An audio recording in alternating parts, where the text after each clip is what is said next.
Which one should you buy first? Nintendo Switch Joy-Con controller or a Nintendo Switch Pro controller? In this video, I'm gonna help you guys decide which one should you buy first. Now, I'm gonna be comparing the features, the comfort, and also, most importantly, the price. So, starting off with the Joy-Con controllers, right? It'll come with your Nintendo Switch, in case you guys didn't know that. So, we're gonna put this away for now. These are the Joy-Con controllers. This is the neon. I don't have the neon yellow, or I don't have the Splatoon ones, but we're talking about these controllers. Now, in terms of the comfort, there's many ways you can actually use the Joy-Cons. You can use the Joy-Cons like this. So, I don't know, you play Mario Kart, you can play freely, better comfort because you don't have to have them together. The Nintendo Switch also come with a Joy-Con grip. So, the Joy-Con grip, this is another way to play with your Joy-Con controllers. So it kind of give you that traditional controller feeling. And at first, when I first hold this in the hand, I thought this was a little bit weird and I didn't like it at first, but I got used to it fairly quick. Because normally on the controller, I'm used to the trigger button being all the way in the back. Very, very similar to the Pro controller. You guys can see like the travel, the distance. I just feel like the triggers here are a lot smaller. But I got used to it fairly quick. Very, very versatile controller. And of course, most importantly, you can use the Joy-Con controllers on the actual Nintendo Switch consoles. You just plug it in and you're playing in handheld mode.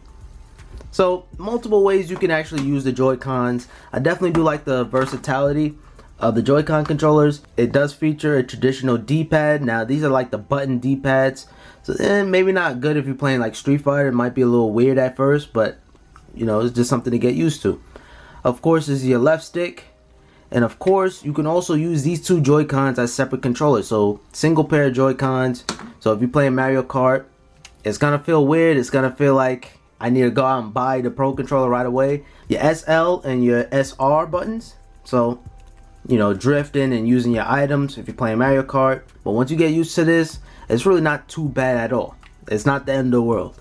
And, not to mention, the Nintendo Switch also come with some Joy-Con straps. So, at first, I had a little trouble putting these on, but all you gotta do, you just match the plus, right? So the red one is plus, and the Joy-Con strap is plus. Just slide them down, and that's it. And now, instead of those small little buttons that you guys saw earlier, now you have some bigger buttons, and most importantly, you have a strap. So if you're playing arms, you don't have to worry about your controller slipping out your hand or whatever. You can unlock it by pulling this down, and then slide up.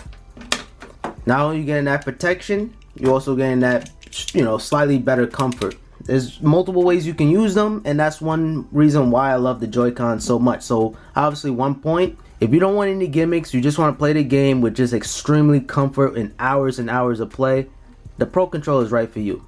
Of course, you have way much bigger buttons on the top. The shoulder buttons, they're a little bit more, you know, grippier and a little bit more comforter. You know, you have that little lip there.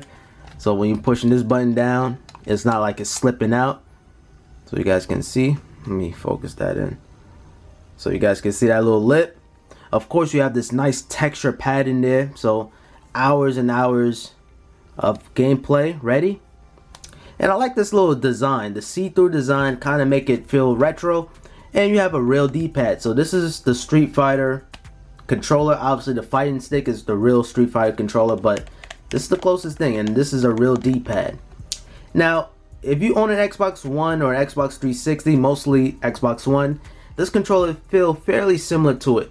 You have the analog sticks, right? So there's a texture around it. It's concave slash a little bit of a convex. It's really concave and convex. Very, very grippy, so you not have to worry about your hand slipping out, your fingers slipping out. Of course, you have your plus minus, or your minus and your plus. And of course, you have your indicator lights here, so it'll indicate what player you are. It turned on my actual Switch. And yeah, same thing with this. You have the same exact buttons. Now, when you play Mario Kart, this could be a little annoying.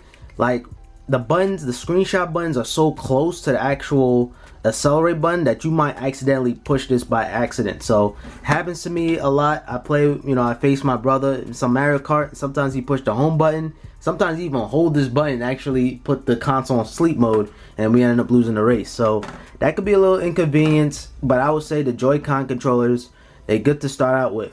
But I think eventually, one way or another, you're going to get this Pro controller. So, comfort, definitely the Pro controller. But versatility, I have to give it to the Joy-Con controller. So I have to give a point to both of these controllers, man. I love them both. And one little tip, once you hold a Pro controller, or if you own one, it's going to be very, very hard for you to go back to the Joy-Con controllers, because that's how comfortable the Pro controller is, man. Hours, you know, maybe you're playing Splatoon, maybe you're playing Mario Kart, maybe you're playing Super Smash Brothers, which hopefully we'll get that very, very soon. You know, hours and hours of gameplay. This is definitely ready for it, man. And I forgot to mention, on the top you have a USB Type-C. Nintendo actually provides you a USB Type-C charging cable to charge up the controller. You have your indicator light, so that's your charging light. You have your sync button, so you can sync it to the console. And over here you have a nice little glossy finish. So, you know, be aware for fingerprints. Alright, so I want to talk about the prices of these two controllers. The Joy-Con controller is going to run you $80. $80. That's insane. But the bright side is, the good thing about these two Joy-Cons, you can use these as two controllers. So if you get another pair of Joy-Cons, that's 4 players, and that's perfect for the parties, Mario Kart, whatever you like to do. So $80, it sounds like a lot of money, but if you really think about it, you're getting 2 controllers. If you're playing ARMS, I highly recommend the Joy-Con controllers. I don't have ARMS, but it's a lot more fun when you're just doing this. It's a lot more fun. But if you're playing something like Splatoon, you're definitely gonna need like a Pro controller. This is comfortable too, but yo man, I wish you guys can actually hold this in your hand to really understand it. But this thing is probably one of the most comfortable controllers that I ever felt, man, for real. It's right on par with the Xbox One and Xbox 360. I wish I could just plug this into my PS4 and actually use this on my PS4, but this controller is no joke. You have your little sensor, so if you're playing 1-2 switch, the controller can actually sense if you're eating a sandwich or if you're playing rock, paper, scissors. It's kind of like a camera. It's kind of like the sensor bar of the Wii a little bit, but you know, not that much games really actually utilize this. Battery life, this controller is going to last you 40 hours of gameplay. 40 hours, this thing is a tank. And it charges really quick, and it's going to last you really long. Just the way I like it. Take note, Sony. Take note, Sony. We need a better battery life on the DualShock 4, but this is probably one of the best battery life too.